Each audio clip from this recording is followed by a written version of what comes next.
Hey guys, Scott here with RV Wholesalers. Today we're going to talk about how to test a converter and also how to check some fuses. Today we're going to do it with some kind of complicated equipment, but if you've got some very basic equipment, you can test these things as well. So right now we're in a coach that has a 30 amp power source. So this is our breaker box. Looks something like this. If you open up your door, there are two screws located in the corners. I've already loosened them for the demonstration. But once you loosen up these screws, it'll just come forward and then lift off the bottom. It's got a couple little hooks down there. What we're looking for in the coach that has a 30 amp fuse panel and converter is this bottom part here is our actual converter. So this is what takes the 110, converts down to 12 volt, charges the battery, so on and so forth. To find out if it's working, there's a couple different things that you can do that don't have to have any kind of instruments to test.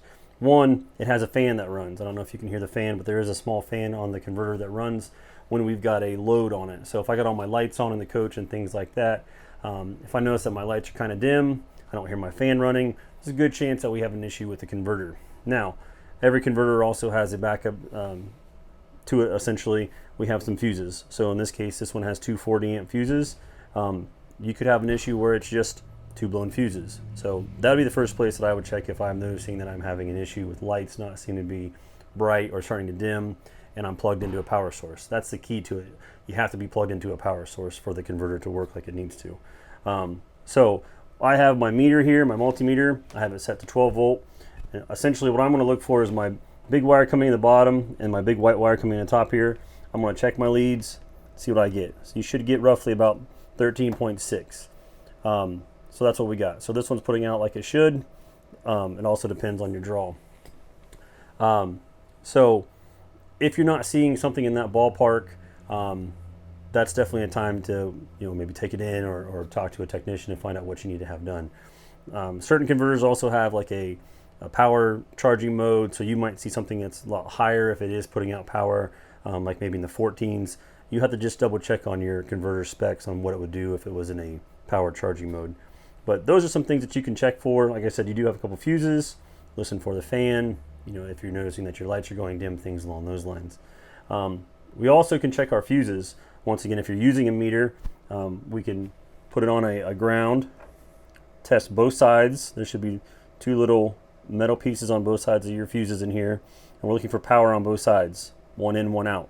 If I'm not getting power on both sides, you could have a blown fuse. Now, this also could be a scenario where if I'm not getting power on both sides, like this top fuse, well, that one's working fine. If I don't have a demand on that system, I might not be getting power out of it. I should be getting power, but double check, simply pull them out, check them, see if your fuses are blown.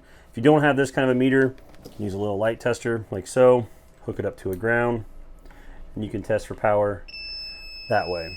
So if you're getting power, this is just something cheap and inexpensive that you can buy at a store. They do make little fuse testers that you can put on each terminal and test them that way. It's a simple way to test your fuses, see if things are working properly. Easy way to check your converter. If you got a friend or if you got one of your own, set it to 12 volt system, and then check your lines. Your main power lines coming in, like I said, usually 13.6. If you look at your panel, typically it'll tell you all the information that you need to know right here on what it's going to be putting out when it's charging and things along those lines. So if you're not within those specs or real close to them, once again, good time to give someone a call and say, hey, I think I got a problem with my converter. 50 amps for another day, but it is very similar to how we test that. We'll show you that in a different video. Hey, thanks for watching. If you guys got any more questions or things you want to see, just let us know. Always like and subscribe. You can always give us a call at 877-877-4494. Thanks.